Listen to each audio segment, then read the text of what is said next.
mengubah sektor keuangan secara signifikan. Salah satunya melalui munculnya fintech seperti aplikasi Dana, memudahkan berbagai transaksi mulai dari pembayaran, tagihan, hingga transfer antar pengguna. Jadi mengingat popularitasnya banyak pengguna memberikan ulasan di Google Play Store yang mencerminkan kepuasan atau keluhan mereka. Nah, karena itu juga jumlah ulasan teks bebas ini sangat besar. Diperlukan pendekatan machine learning untuk memprosesnya secara otomatis. Jadi di sini terlihat banyak lautan opini di balik jutaan transaksi digital. Mulai dari pertumbuhan pesat platform pembayaran non tunai, ulasan pengguna adalah harta karun dari opini dan juga mencerminkan kepuasan dan keluhan secara langsung. Oke, kita ke slide selanjutnya tentang menemukan lensa terbaik untuk membaca sentimen pengguna. Jadi rumusan masalahnya adalah di dalam penelitian ini bagaimana mengidentifikasi metode klasifikasi yang paling optimal untuk data sentimen aplikasi keuangan. Nah, selain itu juga terdapat tantangan dalam menangani variasi bahasa Indonesia yang tidak baku dan penuh singkatan dalam ulasan pengguna. Nah, dan juga perlu mengetahui perbandingan performa algoritma berdasarkan indikator objektif seperti akurasi, presisi, dan recallnya. Jadi di sini masalahnya itu tentang bagaimana menemukan metode yang paling tangguh untuk mengklasifikasikan sentimen bahasa yang kompleks dan tidak baku. Jadi pendekatannya dimulai dari dengan machine learning. Dan tujuan penelitiannya adalah menganalisis nomenklatur dan menemukan algoritma klasifikasi terbaik berdasarkan metrik performa yang dimulai dari akurasi, presisi, recall, dan equatornya.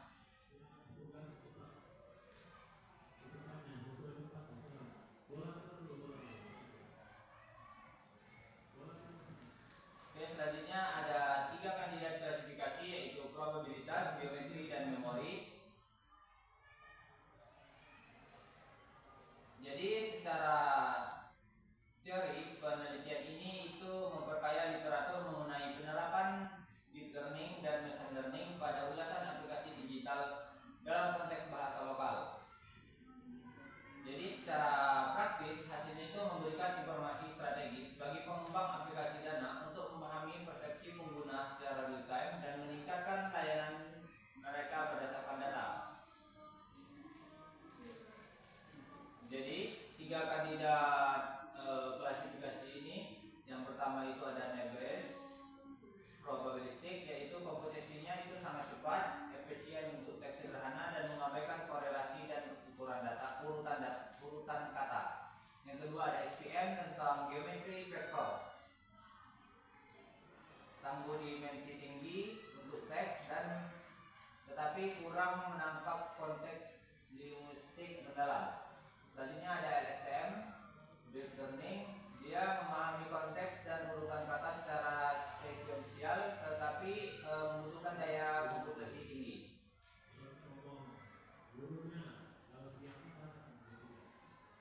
Oke, jadi di sini ada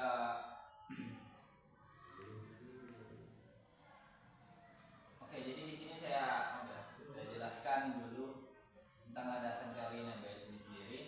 Jadi untuk Nebes ini sendiri ialah algoritma probabilistik yang dikenal sangat efisien untuk data teks dalam jumlah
kita lanjut di mengubah kebisingan menjadi data terstruktur. Jadi di sini banyak ulasan tentang ulasan pengguna yang ada juga di sini, termasuk ada aplikasinya lemot banget, saya kecewa aplikasinya lemot. Oke, jadi di sini banyak ya ulasannya tentang aplikasi ini.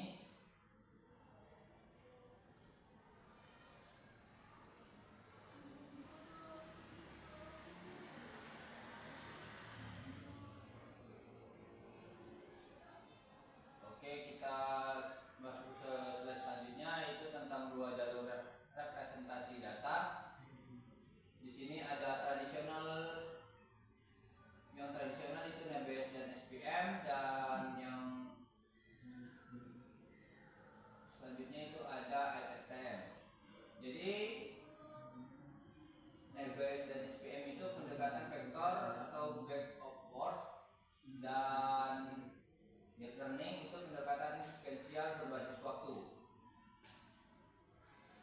Jadi berdasarkan eksperimen, dia persiapan data.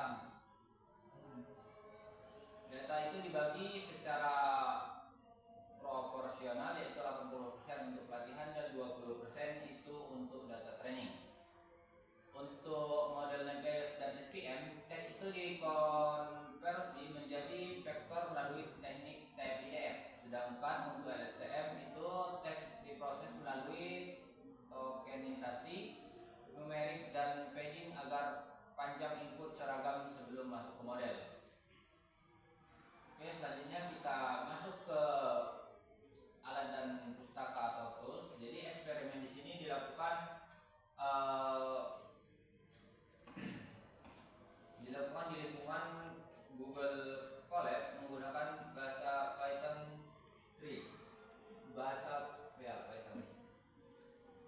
Jadi pustaka utama yang digunakan ialah Pandas untuk manipulasi data, Python untuk model tradisional dan evaluasi, serta TensorFlow atau Keras khusus untuk membangun arsitektur model LSTM.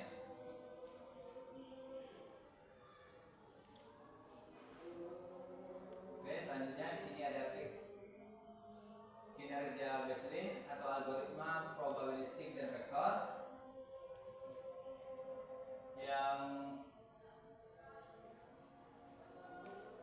kelebihan dari NBS ini sendiri itu mampu melakukan klasifikasi dengan cepat dan efisien. Yang kedua, sangat baik dan juga sebagai garis dasar Bayesian, namun terbatas pada kalimat ulasan yang kompleks.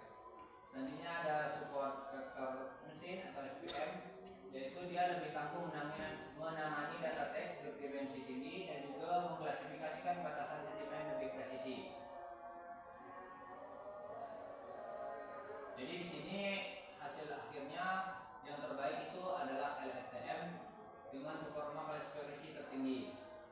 Jadi evaluasi eksperimen ini membuktikan bahwa long short term memory atau LSTM ini memberikan performa terbaik secara keseluruhan dalam mengklasifikasikan sentimen ulasan aplikasi dana. Jadi di sini dia keunggulannya mutlak pada metrik akurasi dan F1 score, dan juga mampu mengatasi tantangan bahasa tidak baku dan struktur ulasan netizen yang kompleks.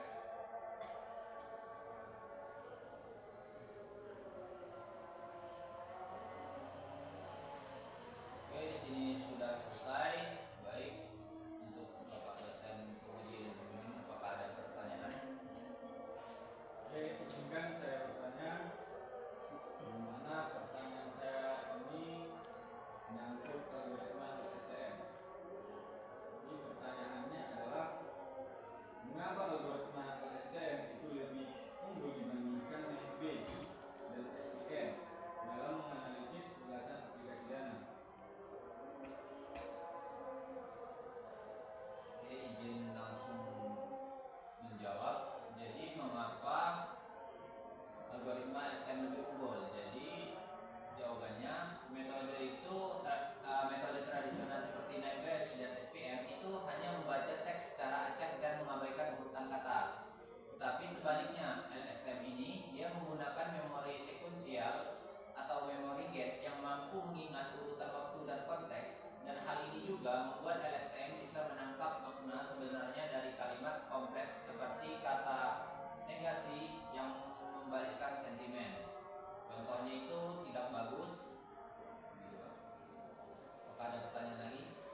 membutuhkan daya komputasi yang tinggi dibandingkan metode tradisional tadi.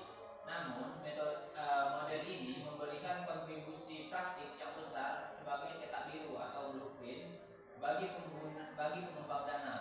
Dan juga model ini dapat digunakan